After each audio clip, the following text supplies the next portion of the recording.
Muy bien, vamos a ver, buenos días con todos, buenos días, amigas y amigos. Ah, haciendo frente a estas historias de estocasticidad que ya les digo, de la noche a la mañana nos ponen en condiciones diferentes de las que uno esperaba y de forma muy imprevista. Vamos a intentar resolver el tema de las clases. Espero que esta semana sea la única que nos ponga en esta situación y que ya las siguientes clases podamos estar teniendo, digamos, las clases de forma normal, ¿no? Por esta semana vamos a tener que recurrir a esta vía. Entiendo que esto tiene un límite que está cercano a la hora, así que creo que por vía resolvemos el problema de esa manera, porque como ya les comenté antes, se nos dice que hagamos clases en vía remota, pero no se nos da la plataforma que profesionalmente asuma la universidad y que permita trabajar las horas que haga falta, ¿no? En fin. Hay una cosa que quedó pendiente, no una, hay varias cosas que quedaron pendientes de la discusión de la semana pasada que me gustaría precisar en ellas para comenzar ya con, o sea, continuar, quiero decir, con el desarrollo del curso, ¿no? Así que ahora voy a buscar de compartir para señalarles un par de cosas que habíamos quedado pendientes, ¿no? Y eso es, a ver si lo encuentro acá. Acá está.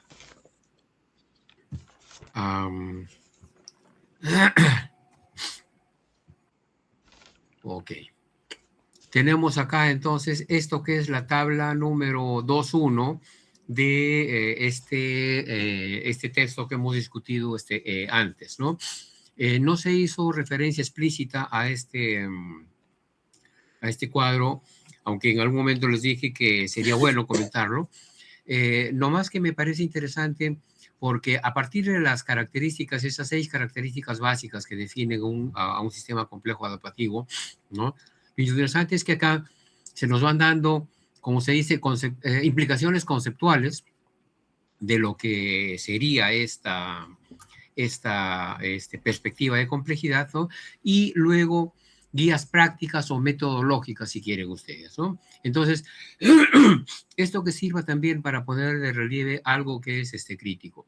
Cuando nos estamos refiriendo a lo que son guías prácticas, estos son lo que de alguna manera representarían tecnologías, metodologías, instrumentos que vamos a utilizar para realizar nuestro trabajo, ¿no?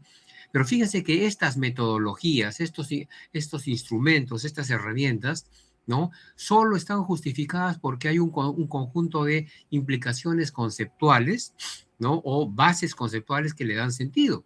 De forma tal de que esta tercera columna, que correspondería a lo que son metodologías, está justificada en esta columna anterior que está referida a lo que serían epistemologías o consideraciones epistemológicas, ¿no? O sea, no hay herramienta metodológica al margen de una concepción epistemológica, ¿no? Y eso le pasa a cualquier herramienta, incluyendo la más general que se nos ha enseñado, que es el famoso método científico. El método científico está acá, es un método, es un instrumento, ¿no es cierto? Pero este instrumento no tiene sentido si no se lo pone en relación a una consideración epistemológica, a una fundamentación epistemológica, porque es que si yo cambio de epistemología, los métodos van a cambiar. Perdón. Y si las consideraciones epistemológicas cambian, ya les digo, los instrumentos que antes me servían, ahora ya no me sirven, ¿no? O me sirven de forma muy acotada, muy limitada, no resuelven el problema completamente. Creo que es importante de señalar esto porque una característica que define al quehacer, no solo en ecología, sino en biología en general, es nuestra fascinación por los métodos. También a mí me pasó, yo creo que es señal de juventud en su momento, ¿no?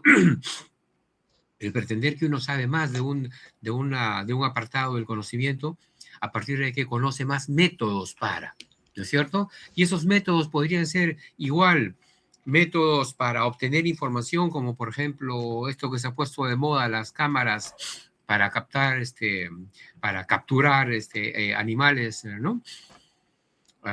O si quieren ustedes métodos de, no sé, PCR para identificar especies, o métodos de sensoramiento remoto para procesar imágenes satelitales, o métodos de IA para buscar disque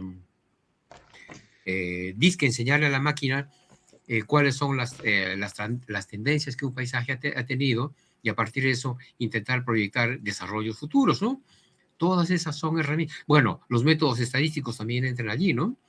Todos esos, insisto, son métodos, son instrumentos, ¿no?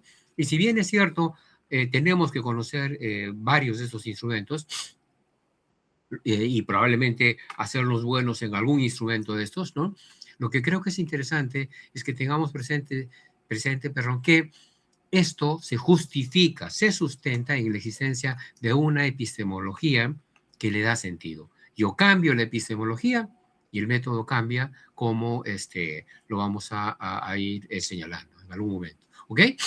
Pero la cosa no acaba allí, porque resulta que esta epistemología que sustenta a la metodología, a su vez se sustenta en esto que en esta tabla se llama principios de organización de lo que es un sistema complejo adaptativo. O sea, ¿cómo es el sistema complejo adaptativo? Es decir, esto de aquí hace referencia a una ontología. La ontología, esa parte de la filosofía que está preocupada por cómo es la realidad, cómo son los entes, ¿no? Ontología, o a veces se le ha llamado metafísica también, porque puede estar incorporando una serie de condiciones o de características que normalmente no vemos, no son evidentes, no son físicamente detectables, y por eso se les llama metafísicas, ¿no? Vamos a regresar en algún momento sobre eso, pero el panorama completo, entonces, es que las herramientas, las metodologías que puedan haber en esta columna se sustentan en consideraciones epistemológicas, ¿no? Y estas epistemologías, a su vez, se sustentan en ontologías o cosmovisiones que me dicen cómo es el mundo, ¿no? O cómo creo yo que es el mundo, ¿no? O, vamos a decirlo de otra manera, cuáles son los supuestos acerca de la estructura de ese mundo que uso yo para desarrollar epistemologías e implementar metodologías para el entender ese conocimiento. ¿Ok? Así que aquí hay 3 niveles que están incorporados: metodologías, epistemologías y ontologías. Entonces, insistir en algo que creo que es crítico, ¿no? No nos quedemos en la fascinación metodológica. Esto de acá es eso y nada más que eso, ¿no? Fascinación metodológica. Ok, esta metodología hay que ver a qué epistemología corresponde y si esa consideración epistemológica se aplica o no a la situación puntual, y a su vez qué ontología explica a esa epistemología. Ahora, en el texto hay una cosa más que ustedes no han comentado, sino muy de pasada en la clase anterior, y es el hecho de que además de estas 3 dimensiones filosóficas, metodología, epistemología, ontología, hay una cuarta que tiene que ver con la ética, ¿no? Si ustedes se dan cuenta acá a lo largo de en esta tabla, hay una serie de consideraciones que hacen referencia más bien a lo que es una consideración ética, ¿no? Acá, por ejemplo, cuando nos dicen fortalezcamos la confianza, el diálogo, la responsabilidad distribuida y la colaboración a través de una variedad de redes y niveles de organización, esto que está marcado acá, esta es una consideración típicamente ética, ¿no es cierto? Pero también aparece en los demás elementos, ¿no? ¿Dónde está, por ejemplo, por señalar alguna otra, algún otro nivel, las teleconexiones, en fin, los procesos iterativos y los procesos, acá están hablando de procesos iterativos, ¿no? Que además, como se señala acá también, ayudan a definir de mejor manera un sistema, ¿no? En la siguiente igual nos dicen, use datos basados en evidencia, basadas en datos para co-crear. Co-crear, ¿qué significa? Crear en conjunto. Y cuando nos están hablando de conjunto, ya lo veremos, no nos están diciendo solamente los diferentes especialistas de una carrera, ¿no? Que podría ser parte del equipo técnico, de eso hemos hablado ya, algo, ¿no? Sino que también co-crear hace referencia a la población local. Es decir, las propuestas acerca de qué se va a hacer, cómo se va a manejar un sistema, no son, y eso yo sé que a los técnicos nos molesta muchas veces, no son consecuencia del saber de ese técnico nada más. Normalmente lo que se nos ha enseñado es que yo como técnico, yo porque estudié una carrera, porque tengo una maestría, porque tengo un doctorado y tengo no sé cuántas especializaciones, yo sé qué se debe hacer y yo dicto lo que se tiene que hacer. Lo siento, pero en la gestión de sistemas complejos adaptativos, la experiencia enseña que el técnico es solamente un facilitador de procesos de toma de decisiones. Es una persona, es un elemento que lo que hace es poner sobre la mesa lo que podrían ser las consecuencias de diferentes cursos de acción que se tomen en el manejo de ese sistema. Pero ¿quiénes son los que finalmente deciden? Todos los participantes, ¿no es cierto? Con especial atención a lo que es la decisión y la participación de la población local. Porque, entre otras cosas, los que directamente van a sufrir las consecuencias o van a gozar de los beneficios de una decisión son los miembros de esa población local. Nosotros, como equipo técnico, llegamos a un sitio, hacemos un estudio, hacemos un diagnóstico, hacemos propuestas, etcétera, etcétera. Pero termina el asunto y nos vamos y nos retiramos de ese escenario. La población local, en cambio, ha vivido allí muchísimo tiempo antes y una vez de que ese proceso de decisión termina, se queda en la zona y ya les digo, sufriendo las consecuencias de la decisión que hemos tomado o gozando de los beneficios que de ello se derive. Así que su rol en términos de toma de decisiones es capital en buena cuenta. Esto es lo que es co-creación de manejo. A eso se le ha llamado también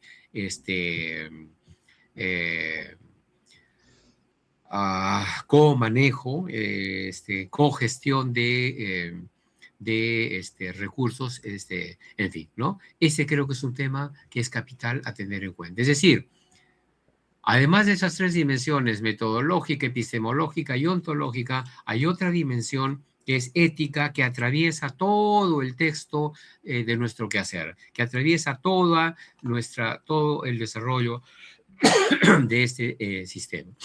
Esto, se darán cuenta ustedes que choca frontalmente con eso que se nos ha enseñado de la ciencia, que dice la ciencia está libre de valores. Es decir, el científico no tiene responsabilidad ética.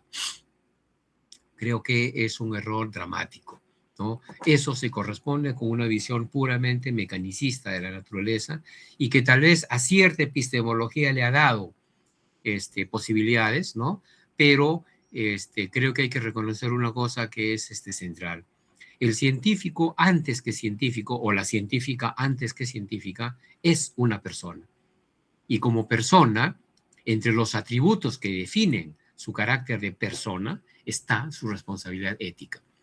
Podría dejar de ser científico, pero va a ser difícil que deje de ser persona, salvo cuando se muera, ¿no es cierto? De forma tal de que el carácter de científico es un carácter adjetivo a la condición de persona que tiene el que desarrolla esa ciencia, ¿no? Él o la científica o científico tiene responsabilidad moral, de forma tal de que todas nuestras acciones humanas, incluyendo las acciones científicas, tienen responsabilidad ética. Creo que hay que tener presente eso y desmentir ese cuento que se nos ha señalado, no, the value free science, nos dicen, ¿no? La ciencia libre de valores. Lo siento, pero eso ya es una declaración de valores. Eso ya es un juicio axiológico. Eso ya es una, una valoración, un ejercicio de valoración. De forma tal de que incluso cuando quisiéramos demostrar que somos éticos, o sea, no digo inmorales, sino amorales, esa ya es una posición moral también, ¿no? De forma tal de que mejor reconocemos esa responsabilidad que nos acompaña siempre y que nos hace humanos. En el momento en que dejemos de hacernos cargo de esa responsabilidad ética, dejamos de ser humanos, ¿no? Que haya múltiples ejemplos de gente que pretende eso, no significa que sea verdad, ¿no es cierto? O sea, creo que vale la pena tener presente eso también, ¿no? No sé si tienen comentarios, por favor, simplemente levantan la mano y participamos de eso. Sheila quería comentar algo. Adelante, por favor. Profesor, más bien era modo de consulta. Aquí en Sí, Perú hay casos en los que se haya podido dar esto de co-creación, me parece que era el término. sí, co-creación o co-manejo. Siempre señalo el caso, el trabajo que estuvo haciendo Rudy Valdivia Pacheco, él es biólogo también, tuvo un cargo muy alto en ¿cómo se llama? En la gestión de áreas naturales protegidas, ¿no? En el CERNAM, y él durante buen tiempo estuvo implementando estas prácticas de co-manejo. Claro, lo que pasa es que Rudy no solamente es muy inteligente y tiene mucha visión, sino que además él estuvo estudiando primero ingeniería de sistemas y después pasó a biología, ¿no? Entonces, claro, el hombre tiene una visión bastante amplia que muestra que esa idea de manejo, referida solamente a yo técnico decido qué se tiene que hacer, eso es lo que se entendía por manejo hace tal vez un siglo, ¿no? Pero la historia ha ido evolucionando y esto del co-manejo implica una búsqueda de participación de la población local y era interesante que lo que él estuvo haciendo en varias áreas naturales protegidas y creo que su herencia ha quedado en el CERNAM, ¿no? Era llegar a una población. Muy bien, ustedes son los pobladores de esta área natural protegida. A ver, vamos a hacer un diagnóstico juntos. ¿Qué está mal acá? ¿Qué nos está faltando? Perfecto. Segundo, a ver cómo le hacemos para mejorar estas historias. Si todo el mundo habla y todo el mundo participa, en fin, la responsabilidad del técnico es aprovechar la información mayor que pueda estar teniendo, sea de sensoramiento remoto, sea de, en fin, e integrar todo eso en el conocimiento de la población local, ¿no? Para juntos tener una idea mejor de. Y entonces, en el tercer momento, él decía, muy bien, ¿y a qué nos vamos a comprometer ahora para mejorar esa situación? Sugieran ustedes qué tenemos que hacer en control y vigilancia, en gestión de algún recurso puntual, que podría ser una pesquería, que podría ser alguna población de flora, en fin.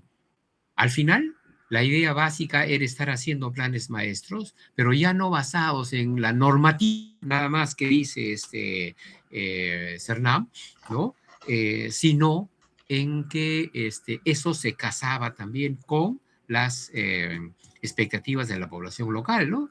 Ese es un ejercicio bien interesante que lamentablemente entiendo que era demasiado avanzado para los modos de pensar de Infrena, y no sé si Rudy sigue, ya no está oficialmente en el CERNAM, creo que les ha estado dando algún tipo de consultorías y cosas, pero era un ejemplo bien interesante de gestión participativa, ¿no es cierto? Eh, el otro interesante era el monitoreo participativo de los efectos de la misión, por lo menos en sus fases iniciales. No sé en qué ha terminado esto luego, pero quienes participaban en el diseño mismo y más todavía en la ejecución de las labores de monitoreo era la propia población local, ¿no? Porque es que además, estando como estaban siempre en la zona, ¿no? Representaban una presencia que si se hubiese querido justificar o mantener solamente contratando especialistas que fueran desde otro sitio a ese lugar, eso iba a costar mucho más, ¿no?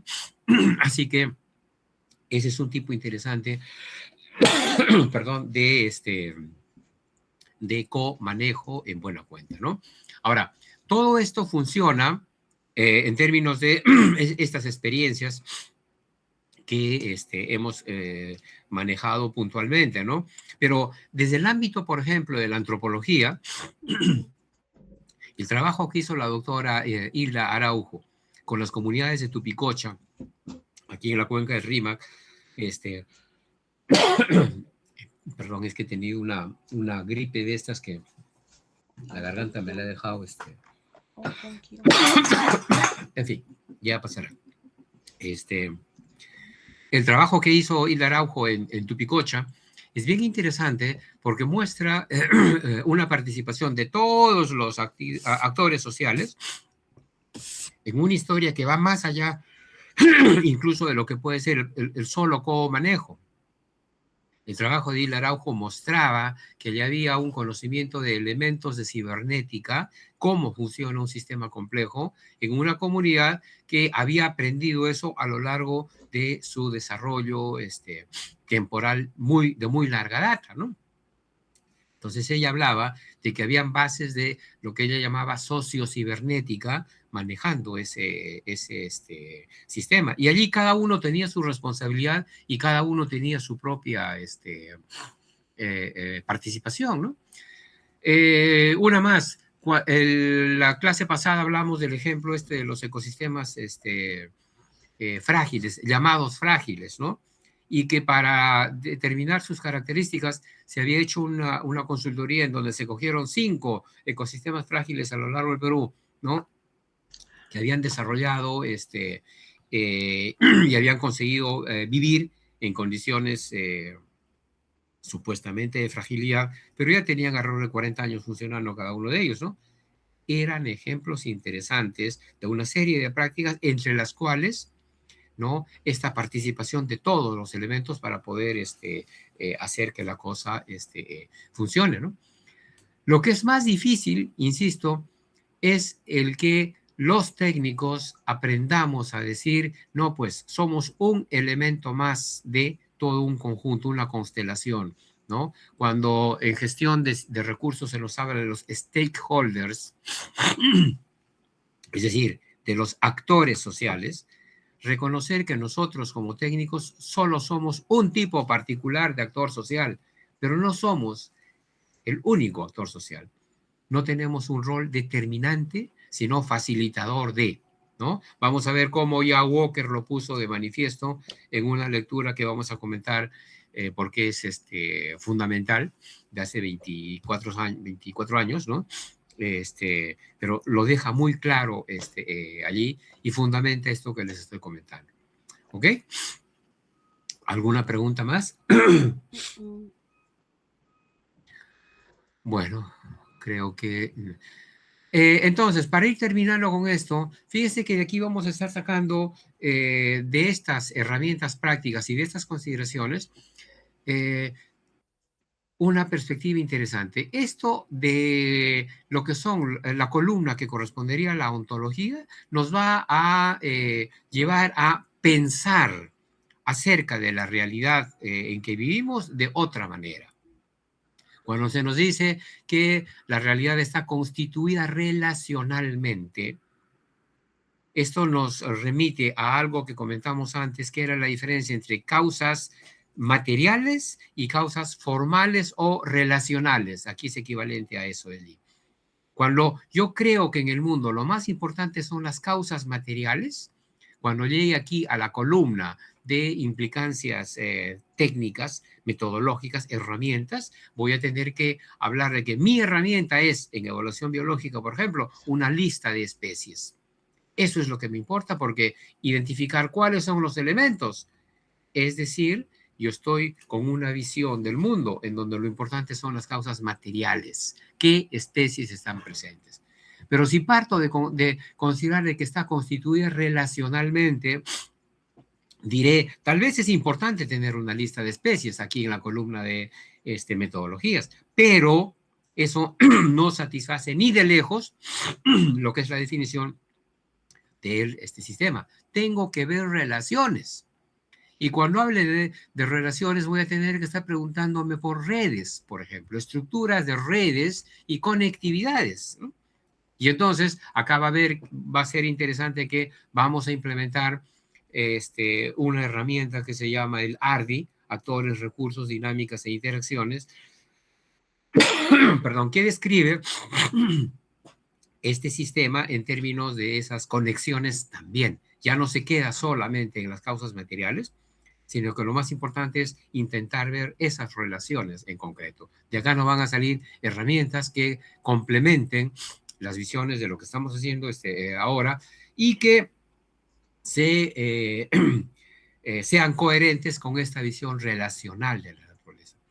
Cuando nos digan, por ejemplo, que hay que entender el mundo como adaptativo y como dinámico, voy a juntar dos cosas acá, adaptativo y dinámico, vamos a tener que tener presente que importan, en términos de metodologías, no fotografías de los sistemas, sino películas de esos sistemas, porque los sistemas se están moviendo, ¿no es cierto? Y entonces va a ser importante estar chequeando eso, en principio, en buena medida, ¿no? Varias consecuencias van a salir de allí, por ejemplo, esto de desarrollar marcos holísticos que busquen privilegiar eh, síntesis y no solamente análisis, ¿no? Acá se nos dice evaluar, anticipar posibles futuros, anticipar posibles, y eso nos va a dar para discutir entre previsión y predicción. De esto se deriva, por ejemplo, la utilidad de tener análisis de escenarios en buena cuenta, ¿no? Acá nos dicen, hagamos mapas de esquemas de retroalimentación sistémica, ¿no es cierto? Ok. Eso implica que veamos redes en buena historia. Además, investigando para estas variables críticas que vayamos a encontrar, cuáles son sus puntos de no retorno, sus puntos de inflexión, ¿no? Los thresholds o los tipping points, de los cuales a veces se habla, pero no se entiende mucho de qué va la historia, ¿no? Así que de esto vamos a derivar, por ejemplo, la idea de que esa suposición de equilibrio, de determinismo, que es una idea que es muy extendida en lo que es la visión newtoniana, ¿no? No describe sino muy temporalmente y muy acotadamente algunos fenómenos de la realidad, ¿no? Lo más importante es que la realidad es dinámica y adaptativa y por lo tanto la idea misma de equilibrio deja de tener sentido en buena medida, ¿no es cierto? Ese es un tema que es bien interesante. Hay más todavía, cuando se nos diga que los sistemas son radicalmente abiertos en términos de conceptualización, y esto sí, algo salió en la reunión, en la clase anterior, ¿qué significa? Que los límites los vamos a poner nosotros en función del problema que estemos tratando, ¿no? No es posible decir de forma fehaciente, este es el límite de un sistema siempre. No, los límites van a estar en función del problema que estemos evaluando en buena medida, ¿no? Al mismo tiempo, va a ser más importante, y aquí es interesante una contribución ya vieja, pero interesante de Margalef, ¿no? Que dice, entendamos eso que nosotros creemos que son límites, por ejemplo, en un mapa de formaciones vegetales, diferentes formaciones vegetales, diferentes colores, hay un límite que los... Dice, entendamos esos límites más que como barreras, como un sistema de membranas selectivamente permeables, que permiten que algunas cosas pasen más fácilmente de un lado a otro y viceversa, ¿no? Que además, con su propio desarrollo, van a permitir que más estructuras se vayan consiguiendo, ¿no? Esa es una imagen bien interesante de la realidad, ¿no? Basada, ya les digo, en límites que a su vez son dinámicos, no son cuestiones estáticas, en la medida en que más bien representan la sede de lo que se llaman procesos vectoriales, es decir, procesos que tienen sentido, que tienen dirección, que tienen magnitud, igual que un vector, ¿no es cierto? y referidos a masa, a energía y a información. ¿No es cierto? Este es un tema bien interesante a partir de esta consideración de la condición de sistema abierto que tiene este sistema. Además, cuando veamos sus condiciones, sus implicaciones, perdón, termodinámicas, nos daremos cuenta que un sistema abierto como estos es un sistema que tiene cualquier cosa menos equilibrio, de forma tal de que ese discurso simplón de que el equilibrio de la naturaleza, vamos a tener que reemplazarlo y decirle, no, eso simplifica la realidad. El equilibrio de la naturaleza es otra vez una imagen basada en la suposición de que la naturaleza no cambia, ¿no? Visión newtoniana en buena cuenta.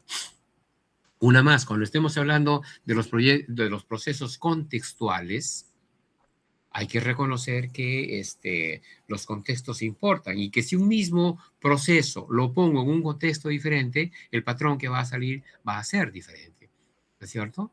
No es posible entonces hablar de una respuesta que sea constante, que sea permanente. O sea, en términos epistémicos, ¿esto qué significa? Lo que ya hemos dicho varias veces, un sistema complejo no admite propuestas de gestión algorítmicas, solo admite propuestas heurísticas.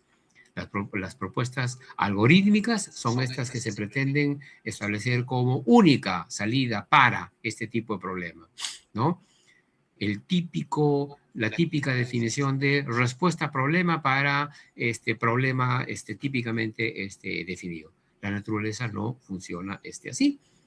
Una respuesta heurística que es aquella que estudia las condiciones peculiares de cada problema en cada coordenada espacial temporal en la que se da, incluyendo sus consideraciones de cultura, de administración, de historia pasada, etcétera, etcétera, que tiene en ese caso. No hay propuestas generalizables, ¿no? ¿Cuál es la implicancia en términos de herramientas? Que los estándares para la gestión de sistemas complejos, como son los ecosistemas, ¿no? Prestan un muy flaco favor a la gestión de los mismos. Normalmente no sirven y tienen el inconveniente adicional de que nos hacen creer que hemos resuelto el problema cuando en realidad ni siquiera lo hemos descrito bien, ¿no? Es más o menos equivalente a la suposición de caballos esféricos, ¿no? Es decir, todas las realidades se corresponden a esta figura. No, la idea de gestión bajo estándares, a partir del reconocimiento del carácter contextual de los sistemas, simplemente dejan de tener sentido, ¿no? Y vamos a ver cuáles son las implicancias que esto tiene, por ejemplo, en una evaluación de impacto ambiental, que uno debería ser capaz de, después de todo el análisis, decir, los procesos más importantes que ocurren acá son A, B, C, digamos, de los 80 procesos que hay aquí, estos 3 son los importantes.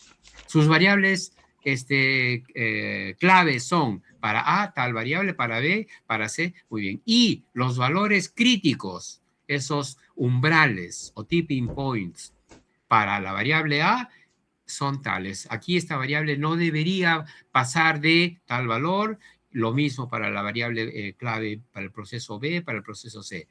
Esos son los estándares que valen para cada realidad concreta para un periodo determinado de tiempo, que además evoluciona en el tiempo. De forma tal de que esa es la mejor determinación que podemos estar haciendo de, insisto, valores críticos que si se superan, que si se va por encima o por debajo, según corresponda, de esos valores, la condición del sistema cambia, el atractor cambia, ¿no? Entonces, necesitamos identificar procesos clave, procesos importantes. Segundo, variables clave para esos procesos. Y tercero, valores críticos para esas variables clave, ¿no? Una vez hecho eso, tenemos una descripción contextual de lo que es lo importante en un proceso determinado. Eso me sirve para gestionar ese sistema. Digamos, puede ser un trabajo de minería en un determinado espacio. Bueno, Tajo abierto, digamos. Me voy al tajo abierto vecino que está más allá, puedo utilizar los mismos valores, no más como referencia puntual, pero es que tengo que hacer el mismo trabajo allí porque bien difícil es que esa otra realidad, por mucho que esté muy cercana a la mía, haya tenido una historia completamente similar a la que tiene el primer proyecto. De forma tal de que las generalizaciones resultan que las hacemos de forma más bien facilona, ¿no? Más bien por buscar de dedicarle tiempo al asunto y nos llevan, sin embargo, a errores, ¿no? Bueno, lo de la causalidad compleja ya lo hemos ido comentando. En fin, solamente un par de cosas más que importan, ¿no? En términos ontológicos, ¿no? Para terminar, fíjense que vamos a insistir en esta figura, ¿no? En el realismo crítico, ¿no? El realismo crítico. ¿Qué significa esto? Para que esté claro cuáles son las bases de las cuales estamos partiendo, ¿no? Perdón. Realismo crítico implica que estoy declarando que mi punto de partida es considerar que existe el mundo. Es decir, a estos filósofos agnósticos que dicen que todo el mundo, toda la realidad podría ser una pura imaginación mía, les estoy diciendo, lo siento, es una posición filosófica válida, pero yo no parto de eso. Yo parto de asumir como válida la creencia de que el mundo realmente existe. Eso es lo que es el realismo. El realismo, en oposición entonces al idealismo, ¿no? Cree que el mundo realmente existe, ¿no? Y ese es nuestro punto de partida. Creo yo que para ser coherentes con nuestro quehacer científico que dice que quiere conocer un trozo de esa realidad, la única posición válida es el realismo, ¿no es cierto? Si no fuera que el mundo es real, entonces estamos nosotros haciendo cualquier cosa, estamos perdiendo el tiempo. No tendríamos la posibilidad de hacer ciencias prácticas, ¿ok? Primero, pero dice además, no es un realismo a secas, sino es un realismo crítico, ¿no es cierto? ¿Por qué? Porque nos permite diferenciar entre el mundo real y el mundo observable. Claro, el realismo a secas me dice, sí, yo declaro que el mundo existe, pero segunda declaración, declaro que también lo puedo conocer tal cual es. Esa era la ilusión de buena parte de filósofos, ¿no? Lo que vamos de un grupo de filósofos, o sea, lo que nos interesa, sin embargo, es decir, a partir de las cosas que vamos conociendo ahora, yo puedo conocer una parte de ese mundo. ¿Cuál es esa parte? ¿No? Esa parte a la que tengo acceso con mis instrumentos de percepción, más los añadidos instrumentales que pueda estar teniendo. Le hace microscopio, telescopio, etcétera, etcétera. Todos los escopios más que vayamos inventando, ¿no es cierto? Pero eso, como les decía, nos da acceso a un trozo de la realidad, pero no a toda la realidad. De forma tal de que al entender nuestro proceso de relacionamiento con la realidad de esa manera, ¿no? Vamos a estar teniendo como consecuencia de que, claro, sabemos que el mundo existe, pero también sabemos que nuestro conocimiento de ese mundo siempre va a ser incompleto, siempre va a depender de nuestras capacidades humanas más nuestras capacidades instrumentales. Difícilmente esas capacidades van a poder llegar a ser, no sé, divinas como para poder conocer toda la realidad como tal. Además, recuerden una cosa que señalamos antes. En el momento en que reconocemos que como humanos somos parte de un sistema, el ecosistema con su componente antrópico ahora, o sistema social ecológico también, ¿no? Resulta que nos damos cuenta que es lógicamente imposible que una parte pueda conocer a la realidad toda, ¿no? Porque siempre será solo una parte. De forma tal de que este realismo crítico nos da, por un lado, una cuota de humildad, sabiendo que nunca vamos a poder conocer todo. Nos da, sin embargo, una cuota de esperanza, es decir, sí, el mundo existe, ¿no es cierto? Y tiene sentido buscar reconocerlo, así que vamos detrás de ello, ¿no? Si esto no fuera cierto, insisto, habría que cambiarse de tarea, ¿no? Creo que esa es una cuestión que es importante a tener en cuenta a partir de este realismo crítico. Y luego, sabiendo que esa misma realidad tiene diferentes aspectos, el otro elemento que es capital aquí es este pluralismo metodológico. ¿De dónde viene este pluralismo metodológico? De saber que si, por ejemplo, que en este sistema social ecológico voy a medir la geología, las escalas de espacio en las que me voy a estar moviendo y de tiempo me remiten a los miles de años, ¿no? Y a cuencas muy grandes, ¿no? Pero si lo que quiero hacer es describir algunos de los elementos puntuales que viven allí, sea la historia de una familia en concreto, o sea la historia de una planta o de una población local de alguna especie animal, en fin, no me voy a estar refiriendo ni a miles de años ni a muchas, ¿no? Sino que mi espacio va a ser más acotado.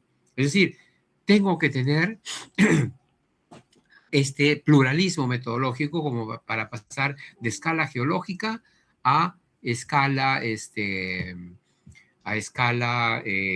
días, de meses, de años, en buena cuenta, y de miles de hectáreas a centímetros cuadrados, ¿no es cierto? Pluralismo metodológico. Además, si de lo que se trata es de una evaluación de las geoformas, una imagen satelital es el instrumento, es el método importante. Pero si se trata de evaluar la percepción que de ese espacio tiene una determinada población, la encuesta o la investigación participativa es la herramienta. O sea, son metodologías diferentes y todo aporta a la descripción de ese sistema general, ¿no? O sea, debo tener claro que puedo moverme entre diferentes metodologías porque la propia diversidad de expresiones espaciales, temporales, administrativas, etcétera, etcétera, de esto que queremos estudiar es múltiple, ¿no? Así que no me puedo quedar con una sola cosa, pero este pluralismo metodológico nos permite, no sé si por acá lo he marcado, acá, tener esta agilidad epistemológica. Agilidad epistemológica. Y esto es algo contra lo que nos han formado, en contra de lo que nos han formado, porque nos han vendido un cuento, una narrativa, para ser más, no sé, menos chocante, si quieren ustedes. ¿Cuál es la narrativa que nos han contado? Que hay un único método científico, ¿no? Y que ese método científico es el que usa la física como ejemplo y todas las demás ciencias tienen que imitar lo que hace la física y se acabó. Y la física lo que hace es simplemente usar un método experimental, en el texto que más arriba lo han dicho, ¿no? Una visión experimental, ¿no? Con ese bendito método clásico que se nos ha enseñado y que comenzó a formar, a desarrollar Bacon y todos sus contemporáneos, ¿no? Pero esa es solamente una epistemología. Resulta que hay otras epistemologías de las cuales tal vez les hayan hablado en algún curso de ciencias sociales, en fin, ¿no? La teoría fundamentada, por ejemplo, ¿no? La hermenéutica, por ejemplo, ¿no? Algunas prácticas de narrativas que constituyen formas alternativas de acercarse al conocimiento de la realidad. En un momento más, si el tiempo da, vamos a pasar a ver un poco de esa pluralidad de herramientas, ¿no? Entonces, lo que vamos a darnos cuenta, y esquemáticamente lo vamos a ver luego, es que en realidad esa epistemología experimental que se nos ha enseñado a manejar es, si lo ponemos en un esquema nociológico y ontológico, solamente una de 4 grandes posibilidades de hacer epistemología, ¿no? Sobre la base nociológica y ontológica, es posible establecer 4 grandes posibilidades. De esas 4, las que nos han enseñado es una, ¿no? La epistemología experimental, porque claro, esa es la que mayoritariamente se hace en la universidad agraria, ¿no? La de ahora es eso, lo que se hace siempre, ¿no? De forma tal que no es correcto señalar que esa es la única manera de aproximarse al conocimiento de la realidad. Hay otras realidades. De esto vamos a derivar que ese pluralismo metodológico que se nos exige acá es consecuencia de esta agilidad epistemológica que nos permite entender al que está usando herramientas diferentes. El que habla de teoría fundamentada, por ejemplo, parte de una concepción de la realidad. Existe, claro, tiene una serie de consideraciones, pero que no tiene que ver con el experimento como herramienta de trabajo. Así no funciona su manera de entender el mundo. Y sin embargo, aporta información que en prácticas cotidianas de gestión de la naturaleza, los estudios de impacto ambiental y los planes de manejo ambiental son capitales para poder entender el funcionamiento del sistema y poderlo gestionar de forma correcta, ¿no? De manera tal de que vamos a tener que decir, estamos obligados a conversar con gentes que usan metodologías diferentes porque tienen consideraciones epistémicas diferentes, ¿no? Para una realidad que, sin embargo, globalmente podemos asumir como definida a partir del realismo crítico. ¿No es cierto? Y a todo esto termina el texto señalando la necesidad de las consideraciones éticas. Ya las hemos comentado en algún momento, ¿no? Pero necesitamos métodos más inclusivos e integrativos de enfrentar los sistemas de los problemas, perdón, de los sistemas socioecológicos. Que sea la propia población la que vaya definiendo qué es lo que importa. Y eso lo señalan más abajo nuevamente para hablar de procesos de multiactores sociales, colaborativos, participativos, que promuevan el diálogo y la co-creación de conocimiento. Es una historia de carácter participativo, ¿no? Ahora, termino diciendo algo que el artículo no dice, pero creo que es capital, ¿no? El hecho es que, y esto nos va a dejar pensando seguramente, para que la cosa esta funcione, lo que hay que estar es partiendo de un supuesto adicional, que es que todos los actores sociales actúan de buena fe. Esta es una exigencia ética que creo que hay que remarcar en nuestro momento, en nuestro medio, en donde la corrupción se ha hecho tan general que lo más común es sospechar de todo, incluso de las buenas intenciones, ¿no es cierto? ¿Qué es lo que este fulano quiere o esta fulana quiere hacer, ¿no? Perdón. Y hemos llegado a un nivel de desconfianza tal, justamente por la corrupción, porque resulta que las gentes no optan, no actúan de buena fe, ¿no? Entonces creo que hay que señalar esto como una cuestión puntual, ¿no? Todo esto funciona si todos actuamos de buena fe. Eso no es garantía de que no cometamos errores. Claro que los podemos cometer. ¿Podemos meter la pata? Sí lo podemos hacer, ¿no? Pero una cosa es meter la pata porque no sabíamos, por ignorancia, aunque sea una ignorancia compartida, ¿no? Y otra cosa es meter la pata porque hubo alguien de esos diferentes actores sociales. Y cuando hablamos de actores sociales, pueden ser pobladores locales, pueden ser evaluadores ambientales, pueden ser autoridades locales, pueden ser ONGs, pueden ser movimientos políticos, cualquier actor social relevante en esta realidad. ¿No es cierto? Bueno, cualquiera de estos podría ser que se esté beneficiando de lo que está haciendo el otro. Yo entiendo que decir esto en el medio actual, en donde vemos, en donde la ley de la fuerza es la que impera, y en donde no importa cuánta razón tenga yo, sino cuán fuerte sea mi ejército, ¿no?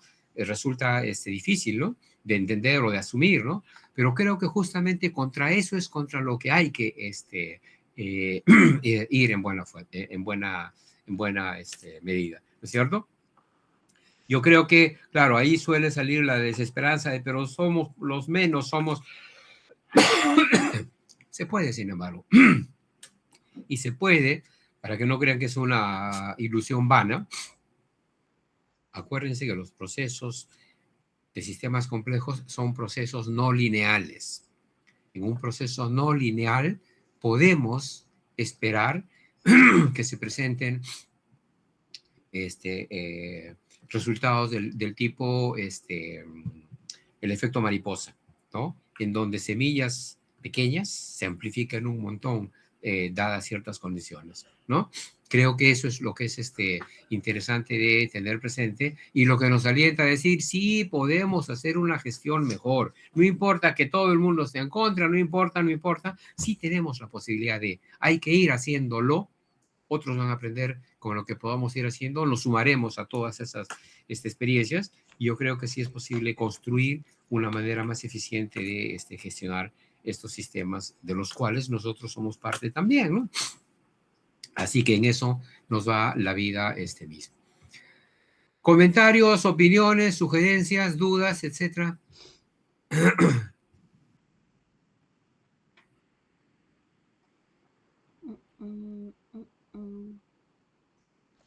¿Nadie quiere comentar nada? Bueno. Profesor. Sí, Brenda. Sí, profesor, buenos días. Tan solo para consultar con respecto a justamente lo último que mencionaba, de que sí, lamentablemente vivimos en un sistema que es tal vez difícil inclusive tener como que esperanzas con respecto a las buenas acciones que se podrían realizar, pues, ¿no? Pero, es decir, tal vez enfocándonos un poquito en las actividades inclusive mismas que se hacen dentro de la universidad, nosotros como estudiantes, ¿de qué forma podríamos aplicar esto en nuestro ámbito más que todo estudiantil y sobre todo que tratamos de hacer investigación por nuestro lado y considerando que nosotros deberíamos de aplicar una mejor metodología considerando todo lo que nos ha explicado en la clase de hoy, pues, ¿no? Y las clases anteriores también. Sí, es un poco la gran pregunta, ¿no? ¿Y ahora qué hago? ¿Y cómo lo hago? ¿No es cierto? Creo que eso es lo que es capital para decir, no me interesa solamente describir una realidad tal cual y ya, ¿no? O sea, es correcta la preocupación, creo yo, ¿no? Y claro, vamos a ir viendo varias de esas herramientas, ¿no? Que nos van a permitir mejorar nuestra manera de hacer las cosas, no solo en la fase en la que están ustedes ahora, que son los estudiantes, que es la condición de estudiantes, en donde gozan ustedes y reparen en el verbo que estoy usando, gozan ustedes de la condición especial de que si se equivocan, lo más que les puede pasar es que se jalen en un curso y lo tengan que llevar de nuevo, ¿no? Esa es una ventaja importante porque es que en la vida real, si se equivocan, ¿no? Los resultados pueden ser dramáticos, ¿no? Así que esa es una condición inicial que, insisto, vamos a trabajar con algunas herramientas que ayudan nuestra manera de hacer las cosas ahora y cuando venga el trabajo profesional luego, ¿no?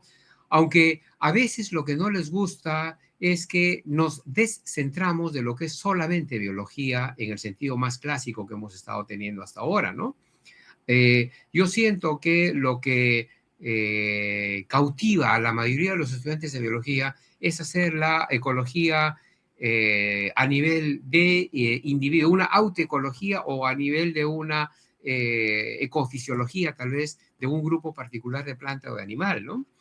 Y cuando les decimos, no, esto está embebido en un entorno más grande, donde hay variables físicas, donde hay variables humanas, muchísima gente siente que está dejando de hacer biología. Pero el ecosistema es el nivel de organización más importante. Y fíjense, Paralel decía que la ecología de ecosistemas es tan central que él se atrevía a llamarle la biología de ecosistemas. Es decir, una biología que incorpora estos otros elementos que no necesariamente son, están referidos solo a las especies como tales. Estamos cambiando de nivel de integración. Mucha gente me lo ha dicho, ¿no? Es que esto ya no es biología. Ojo, no es la biología que tú estabas acostumbrado a hacer referida a una especie. Ahora es una biología que quiere ver conjuntos de especies que se dan en entornos físicos determinados. De ahí van a salir herramientas que creo que van a ser importantes. Ese ARDI del cual vamos a hablar, vamos a volver al tema de los modelos, nomás ahora con un añadido, que es que vamos a hacer matrices de correlación lineal, de convergencia lineal, perdón, para poder encontrar cuáles son los elementos más importantes de un sistema, ¿no?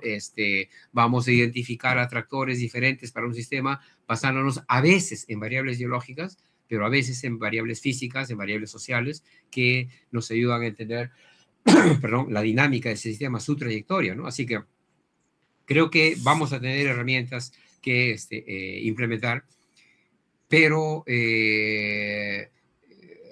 regreso a algo que más de una vez les he dicho, ¿no? La vida no es solo biología, no por lo menos como nos la han enseñado.